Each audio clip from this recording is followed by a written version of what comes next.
Hello friends, welcome back JP law classes में आप सबका स्वागत है। दोस्तों, ये राजस्थान एपीओ और आरजीएस के मेंस के आंसर राइटिंग है।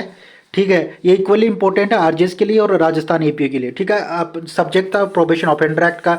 आज question number probation offender act का 4 है। ठीक है, और हमने अभी तक सेक्शन 3 यानी कि क्वेश्चन नंबर 1 और क्वेश्चन नंबर 2 यानी क्वेश्चन नंबर 2 में 13 और 14 को डिस्कस कर लिए हैं और उसके आंसर भी मैं अपलोड कर चुका हूं। ठीक है, और अभी तक आपने नहीं देखे तो जेपी लो क्लासेस के यूट्यूब चैनल पे जाके देख सकते हैं और अपने आंसर लिख सकते हैं। ठीक है, और सेक्शन 8 हो गया है। ठीक है, सेक्शन 8 यानी कि क्वेश्चन नंबर 3 हो गया है। तो यानी टोटल 3 क्वेश्चन हो चुके हैं और तीनों के मैंने आंसर अपलोड कर चुका हूँ जेपी लो क्लासेस की यूट्यूब चैनल पे। अभी तक आपने नहीं देखा तो जाके देख सकते हैं और अपने आंसर लिख सकते हैं और अपने आंसर चेक कर सकते हैं। ठीक है, खुद ही चेक कर लेना। A4 साइज पेपर में सुंदर सुंदर आंसर लिखिए। ठीक है, आज का क्वेश्चन नंबर 4 है, इसका आंसर आपको देना है। ठीक है, आंसर लिखना है A4 साइज पेपर में और फिर इसके बाद में मैं आंसर इसका अपलोड कर दूंगा। ठीक है, तो क्वेश्चन है, what are the procedure in this case offender failing to observe condition of the bond executed to एवल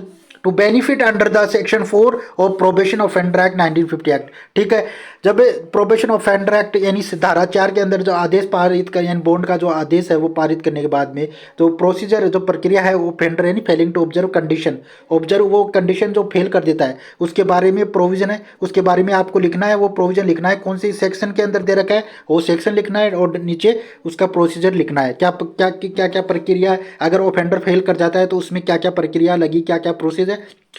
ठीक है, कोर्ट न्यायालय उसके बाद में क्या क्या करेगा तो वो आपको सब लिखना है, कौन से सेक्शन में कौन से प्रोविजन में है प्रोबेशन ऑफेंडर एक्ट में। ठीक है, वो सब लिखना है। ठीक है, तो इसका हिंदी में है, अपराधी परीक्षा अधिनियम 1958 की धारा 4 का लाभ लेने हेतु निष्पादित बंद पत्र की शर्तों की अनुपालना में अपराधी के असफल होने की दशा में क्या प्रक्रिया है वो आपको उल्लेख करना है, लिखना है नीचे। ठीक है, तो इसमें कौन सा प्रोविजन कौन सा सेक्शन लगेगा वो सेक्शन आपको बताना है, नीचे डिफाइन करना है।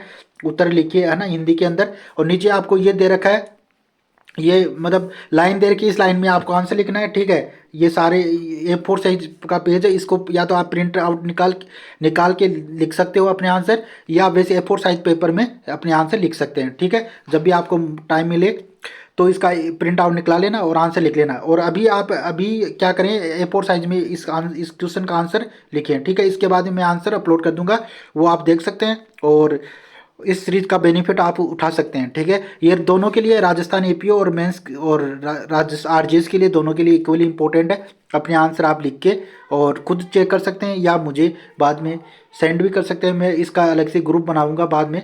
ठीक है, तो आप वहाँ पे भी अपने आंसर भेज सकते हैं। ठीक है, तो फिर मिलते हैं नेक्स्ट क्लास के अंदर, नेक्स्ट टेस्ट के अंदर।